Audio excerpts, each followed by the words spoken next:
Welcome to the Salmon Runs YouTube. Enjoy the video.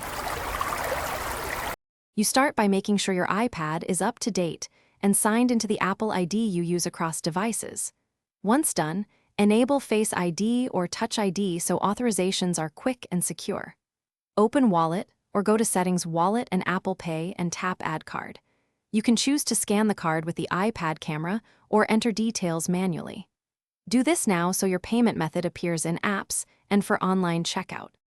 After adding a card, you'll need to verify it. Your bank typically sends a code by SMS or asks you to authorize in the bank's app. Complete that step to activate the card. Once verified, set a default card in Wallet and Apple Pay and enable Face ID for payments so checkouts are fast. Add transit passes, boarding passes, and loyalty cards by tapping the plus icon or using the share sheet from Mail or apps. These sync via iCloud to pay in an app or on a website. Choose Apple Pay at checkout and authenticate with Face ID or Touch ID. You'll see a confirmation when the payment completes. Manage cards by opening Wallet, selecting a card, and using the info button to update or remove it. Passes can be reordered by dragging. If a card doesn't verify, restart your iPad and try adding it again.